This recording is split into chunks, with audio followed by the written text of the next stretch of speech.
trust is like money. Once you lose it all, bankruptcy follows quickly. I learned this lesson the hardest way possible, when I discovered my wife's secret gambling addiction had cost her everything she had, including our marriage. My name is Robert Mitchell, and at 48 years old, I thought I had life figured out. As a certified public accountant with my own practice, I'd built a comfortable life for my family. My wife Linda and I had been married for 15 years, owned our home outright, had healthy retirement accounts, and lived what I considered a stable, predictable life.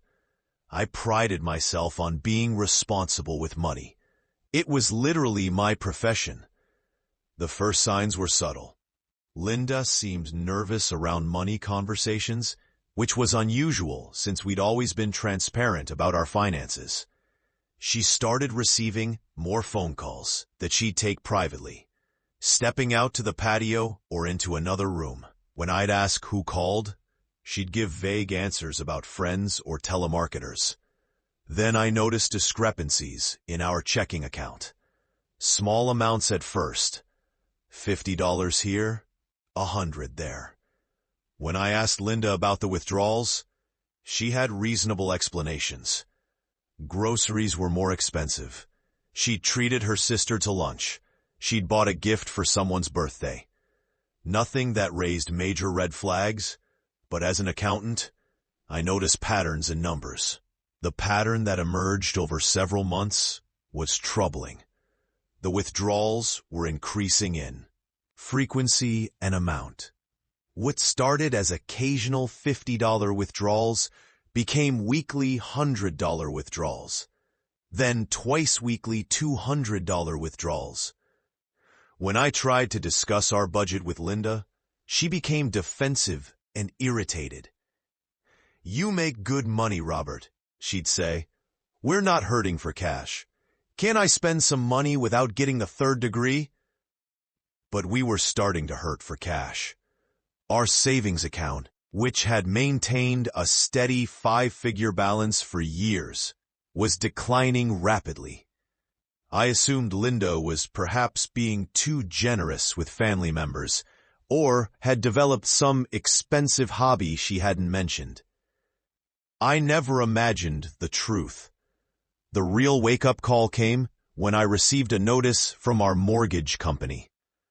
According to their records, we had missed 2 payments and were at risk of foreclosure proceedings. This was impossible. Our house had been paid off for 3 years. I called immediately, certain there had been some mistake. There was no mistake. Linda had taken out a second mortgage on our home 6 months earlier, borrowing against our equity. She had forged my signature on the documents, and somehow the mortgage company had failed to verify my identity during the process. The loan was for $80,000, and according to their records, not a single payment had been made. My hands were shaking as I hung up the phone. $80,000 gone. But where? Linda was at work, and I was alone in the house we might lose, trying to process this betrayal. I immediately called our bank to check all our accounts. The retirement accounts were empty. Every single one of them. Our 401k, our IRAs, our emergency fund. Linda had liquidated everything over the past 8 months.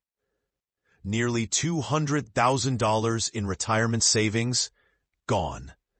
Money I had carefully invested and grown over decades of work, simply vanished. I sat in my home office, surrounded by financial documents that now told a story of systematic theft and deception. My wife, the woman I trusted with everything, had stolen our entire financial future.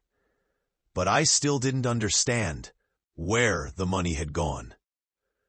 That evening, I confronted Linda with the bank statements and mortgage documents.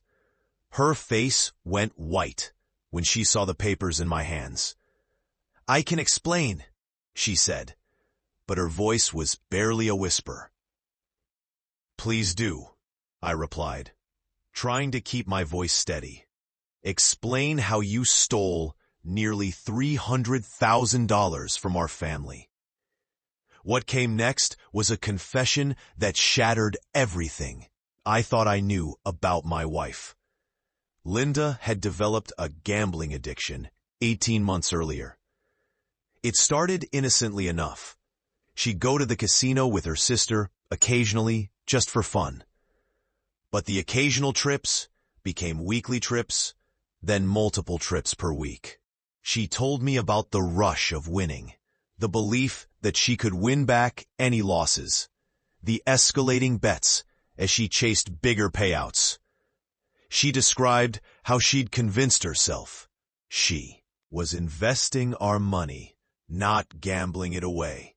In her mind, she was going to win big and surprise me with financial success. Instead, she'd lost everything. Every dollar of our savings, our retirement, and the equity in our home had been fed into slot machines and poker tables. But even this devastating confession wasn't the whole truth. Over the following days, as I tried to process this betrayal and figure out how to protect what little we had left, I discovered Linda's gambling addiction was just part of a larger web of deception. She hadn't been battling this addiction alone. I found text messages on her phone from someone named Marcus, messages that were far more intimate than they should have been, between a casino employee and a customer. Marcus, it turned out, was a casino manager who had been encouraging Linda's gambling habit while simultaneously pursuing an affair with her. The messages revealed Marcus's strategy clearly. He would text Linda about special high-limit games that were perfect for someone with her luck. He'd offer her comped meals and drinks, private gaming sessions, and personal attention. He was deliberately feeding her addiction while using her emotional vulnerability to manipulate her into an affair. In one particularly damning message, Marcus wrote, "Don't worry about the money, baby. You're due for a big win. And when it comes, we'll celebrate properly. Just keep playing and trust me to take care of you." He was taking care of her all right, by systematically destroying her marriage and her family's financial security for his own gain, both professional and personal. Reading those messages filled me with a rage I had never experienced. Linda's gambling addiction was a disease, something that required treatment and support. But Marcus's predatory behavior was calculated manipulation, designed to profit from her vulnerability while destroying our marriage. I realized I needed to approach this situation strategically. Simply confronting Linda and Marcus wouldn't restore our lost money or hold them accountable for their actions. I needed to document everything and seek legal recourse. I spent the next 2 weeks gathering evidence. I printed every text message, every bank statement, every mortgage document. I researched gambling addiction and the legal responsibilities of casino employees. I discovered that Marcus's behavior likely violated both casino policies and state regulations regarding responsible gaming practices. I also consulted with a forensic accountant colleague who helped me trace the money trail.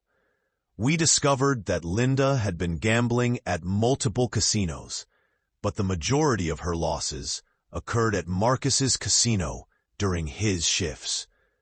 The pattern suggested he was steering her toward higher stakes games when he was working. Armed with this evidence, I took action on multiple fronts. First, I reported the mortgage fraud to the authorities. Linda's forged signature constituted fraud, regardless of the circumstances. Second, I filed a complaint with the State Gaming Commission about Marcus's predatory behavior toward a problem gambler. Third, I secured our remaining assets by freezing accounts and changing passwords on everything.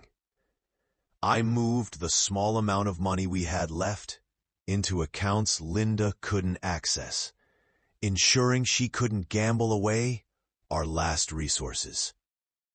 The confrontation with Linda came when she discovered her access to our accounts had been cut off. She came home furious, demanding to know what I had done. I protected what's left of our family's financial security, I told her calmly, and I reported your fraud to the police. The word fraud hit her like a physical blow. She had been thinking of her actions as personal failures, but they were also crimes. Forging my signature, liquidating accounts without authorization, taking out loans in my name. These were serious legal violations. "You're my husband," she said, tears streaming down her face. "How could you turn me into the police?" "You're my wife," I replied. "How could you steal our entire future?" The next several weeks were a whirlwind of legal activity. Linda was arrested and charged with multiple counts of fraud and forgery. The amounts involved made these felony charges with serious potential prison time. Marcus was also arrested after the Gaming Commission's investigation revealed a pattern of predatory behavior with multiple problem gamblers. The casino, eager to avoid negative publicity and regulatory action, cooperated fully with authorities. They provided security footage showing Marcus's preferential treatment of Linda, evidence of his steering her toward high-limit games, and documentation of his failure to follow responsible gaming protocols when dealing with an obvious problem gambler. During the legal proceedings, the full extent of the damage became clear. Linda had lost $287,000 in 18 months of gambling. Marcus had received bonuses and commissions based on Linda's high-volume play, meaning he had directly profited from her addiction. The casino had surveillance footage of Marcus, providing Linda with alcohol and private gaming opportunities that violated their own policies. Linda's defense attorney argued that her gambling addiction was a mitigating factor, and I didn't disagree. Addiction is a disease, and Linda needed treatment. But addiction doesn't excuse fraud, and consequences needed to be faced. The resolution came 8 months later.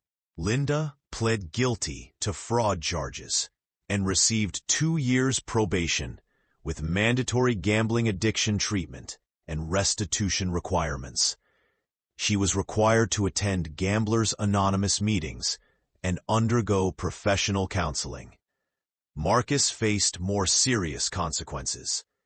He lost his gaming license permanently, was fired from his job, and faced criminal charges for violating responsible gaming laws.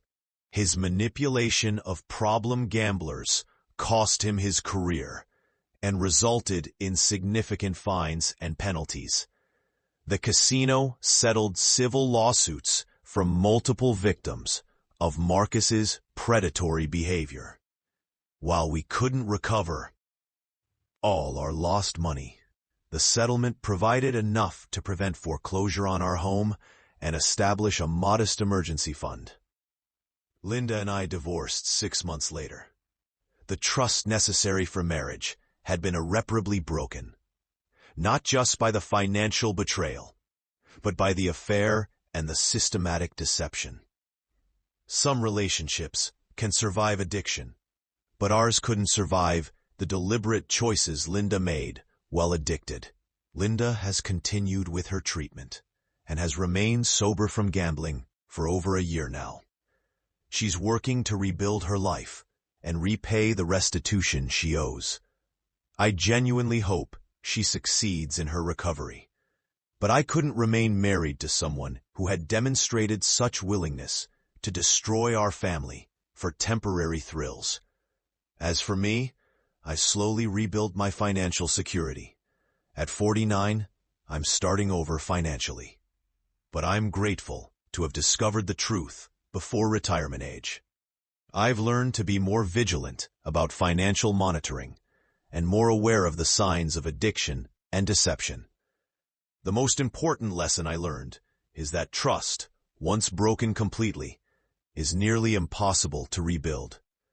Financial security can be restored with time and effort, but the security that comes from trusting your partner completely is much more fragile and precious. Some bets you can't win, and some losses teach the most expensive lessons. Linda bet our entire future on the illusion that she could gamble her way to prosperity, and she lost everything that truly mattered. The house always wins, but in this case, justice won too.